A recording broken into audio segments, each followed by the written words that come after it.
ജനകീയ ഉദ്ഘാടനവുമായി Kanhangad art forum 13ാമത് നാടകോത്സവം ആരംഭിച്ചു. കാഞ്ഞങ്ങാട് രാജ റെസിഡൻസിയിൽ പ്രത്യേകം തയ്യാറാക്കിയ വേദിയിൽ 5 ദിവസങ്ങളിലായാണ് നാടകോത്സവം നടക്കുന്നത്. This news sponsored by Bobby Chemmanur international jewellers.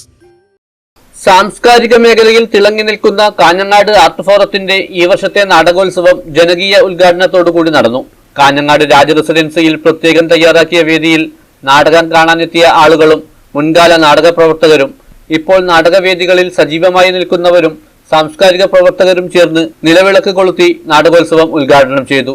നാടക ആസ്വാദകരെ പ്രതിനിധീകരിച്ച് നാടക പ്രവർത്തക അമ്മിണി ചന്ദ്രാലയം, മാധ്യമപ്രവർത്തകൻ അരവിന്ദൻ മാണിക്കോത്ത്, സാംസ്കാരിക പ്രവർത്തകൻ സുകുമാരൻ പെരിയച്ചൂർ, നാടക സംവിധായകൻ രമേശൻ മടിയൻ, ചിത്രകാരൻ മോഹനചന്ദ്രൻ എന്നിവർ വിളക്ക് കൊളുത്തി. ആർട്ട് ഫോറം കാഞ്ഞങ്ങാട് അരങ്ങൊരുക്കുന്ന 13ാമത് നാടകോത്സവത്തിന് ഇന്ന് തിരിതെളിയുകയാണ്. ജനങ്ങൾ ചേർന്നാണ് ഈ നാടകോത്സവം ഉദ്ഘാടനം ചെയ്യുന്നത്. തികച്ചും ജനകീയമായ ഒരു നാടകോത്സവമാണ്. ഈ വർഷത്തെ പ്രത്യേകത പ്രാദേശിക കലാസംഘടനകളെ പ്രോത്സാഹിപ്പിക്കുന്നതിൻ്റെ ഭാഗമായി കാഞ്ഞങ്ങാട് ജനനി തിയേറ്റേഴ്സ് അവതരിപ്പിക്കുന്ന ചൂട്ട് എന്ന നാടകമാണ് ഇന്ന് അവതരിപ്പിക്കുന്നത്. ചടങ്ങിൽ ജില്ലാ സ്പോർട്സ് കൗൺസിൽ പ്രസിഡന്റ് പി രഘുനാഥിനെ art forum president V Suresh Mohan ഉപഹാരം നൽകി ആദരിച്ചു. സെക്രട്ടറി ചന്ദ്രൻ നാലാമിപ്പള്ളി സ്വാഗതവും ട്രഷറർ ബി സുരേന്ദ്രൻ നന്ദിയും പറഞ്ഞു. നാട്ടിലെ നാടക പ്രവർത്തകരുടെയും മറ്റു ജില്ലകളിലെ മികച്ച നാടകങ്ങളെയും കോർത്തിണക്കിയാണ് ഈ വർഷത്തെ നാടകോത്സവം നടക്കുന്നത്.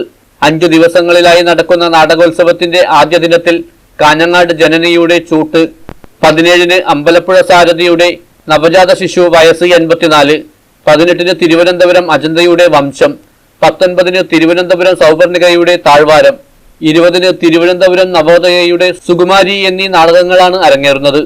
എല്ലാ ദിവസവും നാടകത്തിന് മുന്നോടിയായി നാടകഗാനങ്ങളുടെ ആലാപനവും നാടകത്തിന് ശേഷം നാടകത്തെക്കുറിച്ചുള്ള അവലോകനവും പന്തൽ ചർച്ചയും നടക്കും. News bureau, Kanhangad.